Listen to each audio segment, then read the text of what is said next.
देखिए मोदी जी क्या कहते हैं, क्या सोचते हैं, क्या करते हैं, पूरे देश के लोगों ने देखा। जो सत्ता में बैठे हुए लोग हैं उनका भी एक मत नहीं रहता। ऐसा भारत को जोड़ने की आवश्यकता है। नमस्कार, आप देख रहे हैं द आजाद, आपके मुद्दे आपकी आवाज। आज हमारे साथ हैं पूर्व केंद्रीय मंत्री श्री जनार्दन। नमस्ते भैया। नमस्ते नमस्ते, कैसे हैं आप? बढ़िया।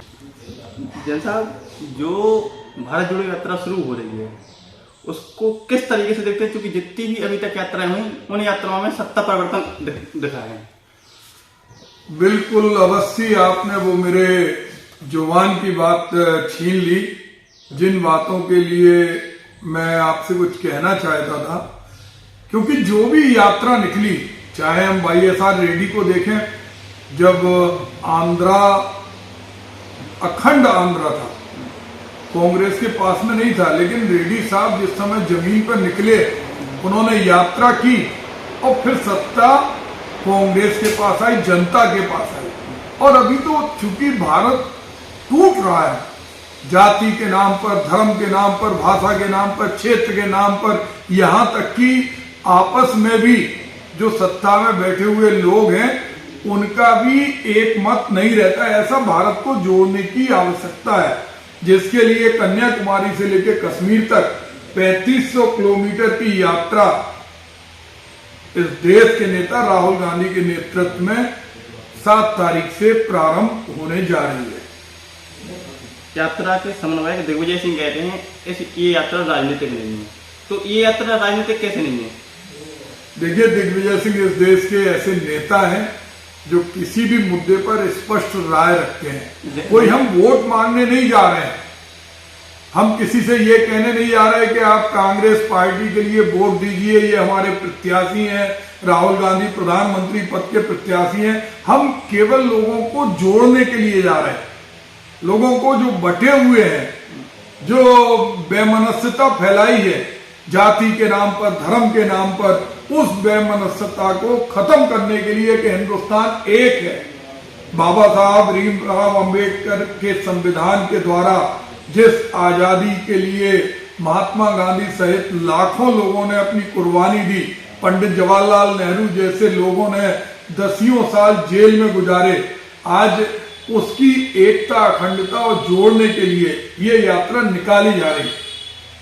मंत्री जी, इसके अलावा भारत जोड़ो यात्रा में कांग्रेस का झंडा यूज क्यों नहीं हो रहा? तिरंगा के लेके क्यों चल रहे हैं? चलने की बात। देखिए, एक बात बताइए, आज सत्ता में बैठे हुए दल को तिरंगा फहराने पर मजबूर होना पड़ा।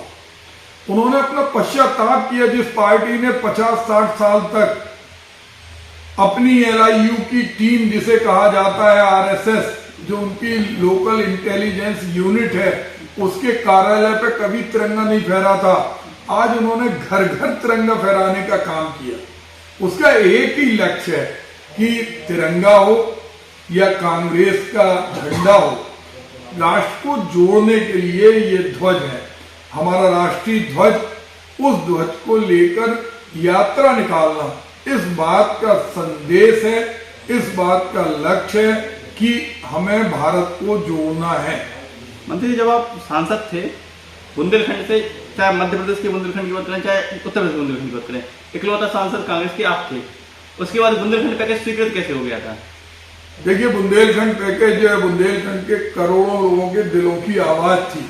हमारी आवाज तो बुंदेलखंड राज्य की भी थी, लेकिन हमें जिस समय हम केंद्र में सत्ता में आए, तपती हुई दोपहरी में जब लोग मर रहे थे, आत्महत्या कर रहे थे, पलायन कर रहे थे, उस समय तपती हुई जमीन पर, बुंदेलों की इस माटी पर राहुल गांधी आए। बुंदेलखंड की सरजमी पर उन्होंने देखा बुंदेलखंड के लोगों के पास बहुत सारे अभाव हैं, उन्होंने बुंदेलखंड पैकेज दिया। चूंकि पैकेज राज्य सरकार की मंशा के अनुरूप देना पड़ता है, हमारा फेडरल स्ट्रक्चर है। राज्य सरकार ने जो जो योजनाएं बना के दी, उन्होंने कहा कि खेत के अंदर कुएं बनना है, किसानों के लिए मंडी बनना है, मिल्क चिलिंग प्लांट बनना है, जितनी भी चीजें थी वो राज्य सरकार ने जो रिकमेंड की, उन पर केंद्र सरकार ने धनराशि आवंटित की। मंत्री जी, बुंदेलखंड पैकेज केंद्र सरकार ने कभी, क्योंकि एक सांसद बुंदेलखंड के आप, उसके बाद उस टाइम 206 सांसद थे कांग्रेस की, और बुंदेलखंड की 8 सीटों में एक सांसद, तो कहीं लगता नहीं था कि ये पैकेज अस्वीकृत ना हो जाए आपका? जो हम जैसा साधारण आदमी सांसद बन सकता है, भारत सरकार में मंत्री बन सकता है, क्योंकि हमारा नेतृत्व गणेश परिक्रमा पसंद नहीं करता। उसकी नजर है, उसकी नजर थी, हमारी सोनिया जी की नजर थी कि लोगों को काम का अधिकार मिले, इसलिए रोजगार के लिए मनरेगा योजना आई, शिक्षा का अधिकार मिले तो राइट टू एजुकेशन आया, भोजन का अधिकार मिले तो फूड सिक्योरिटी एक्ट आया। तो हमें ये विश्वास था कि हम अकेले नहीं हैं, हमारे साथ कांग्रेस पार्टी के नेतृत्व का स्नेह है और वो बुंदेलखंड को सिंचित करना चाहता है। बुंदेलखंड के अंदर आप देखिए ठाकुर साहब कि अगर झांसी में रोजगार के सूती मिल बनी, बांदा में सूती मिल बनी, पारिचा थर्मल पावर प्लांट बना, BHEL बनी, इंजीनियरिंग कॉलेज बना, यूनिवर्सिटी बनी, ये सब कांग्रेस की देन है। गैर कांग्रेसी सरकारों ने कुछ नहीं दिया, चाहे वो दिल्ली की सत्ता पे आए हो, चाहे लखनऊ की सत्ता पे आए। बुंदेलखंड पैकेज जब अलॉट हुआ 2009 में, कुछ टाइम सपा की सरकार रही और कुछ टाइम BSP की सरकार रही, और यूपी में भाजपा की सरकार रही, MP में भाजपा की सरकार रही। मोदी जी कहते हैं कि यहाँ बुंदेलखंड पैकेज का सही इस्तेमाल नहीं हो पाया क्योंकि सपा BSP की सरकार रही। तो आप मानते हैं मध्य प्रदेश पैकेज का सही इस्तेमाल? देखिए मोदी जी क्या कहते हैं, क्या सोचते हैं, क्या करते हैं, पूरे देश के लोगों ने देखा। एक आदमी के खाते में अगर 15 लाख रुपए आप दिखा दो, एक बेरोजगार नौजवान को रोजगार दिखा दो, सेना जैसे सम्मान के पेशे को उन्होंने अग्निवीर बना दिया। आज उन्होंने वो क्या कहते हैं इसका कोई भी स्थायी आधार नहीं है और उन्हें सोचना चाहिए। उन्होंने बुंदेलखंड की सरजमी पर जो यहाँ के बोला था भगवान सिद्धेश्वर के मंदिर के सामने कि हम बुंदेलखंड के अंदर यहाँ से जीतने के बाद 365 दिन में 200 दिन के लिए लोगों को रोजगार देंगे और 165 दिन वो मजदूर और किसान अपने बूढ़े माता पिता की सेवा करेंगे। आज किसान और मजदूर भी आत्महत्या कर रहे हैं, बूढ़े माता पिता भी आत्महत्या कर रहे हैं। वो उनके जुमलों में अभी उन्होंने कहा था कि जो झांसी के अंदर, चित्रकूट के अंदर जो नेशनल कॉरिडोर के रूप में बुंदेलखंड एक्सप्रेस वे बनाया, ये लाखों लोगों को रोजगार देगा। पहली ही बार इसमें धड़ाम से जगह जगह गड्ढे हो गए। तो मोदी जी तो हमारे महान हैं, भाषण वीर हैं और उनके मुकाबले मैं समझता हूँ पूरी दुनिया में कोई भाषण नहीं दे सकता जो लोगों के दिमाग को बदलने की बात करे और देख कुछ नहीं। योगी 2.0 के 3-4 महीने हो चुके हैं। अगर विपक्ष की बात करें, सपा बसपा, झांसी में सपा बसपा के नेता नहीं दिखते, इसके पीछे रीजन जमीन पे? देखिए योगी बाबा उत्तर प्रदेश की सत्ता में आए हैं तो समाजवादी पार्टी, बहुजन समाज पार्टी की तो मैं बात नहीं करूंगा, लेकिन कांग्रेस खुलकर सड़कों का संघर्ष कर रही और कांग्रेस लगातार जनता से जुड़े हुए मुद्दों को सामने रख रही है।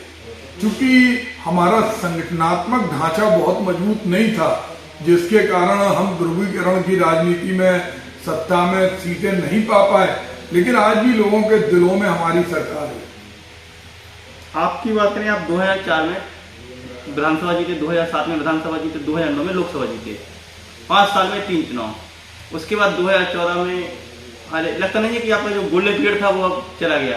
देखिए चुनाव जीतना हारना बहुत महत्वपूर्ण नहीं होता। जिस तरह एक बैट्समैन कभी 6 रन भी बनाता है, कभी उसकी बॉल बाउंड्री के पार भी होती है, कभी कैच आउट हो जाता है। हम जीतते हैं हारते हैं चूंकि हम एक खिलाड़ी हैं, लेकिन हम जीते या हारे हम पहले दिन से संघर्ष जब भी करते थे और आज भी कर रहा है। ये हमारा संघर्ष बंद नहीं होगा। धन्यवाद। आप भी करिए, आपकी मुझे नमस्कार।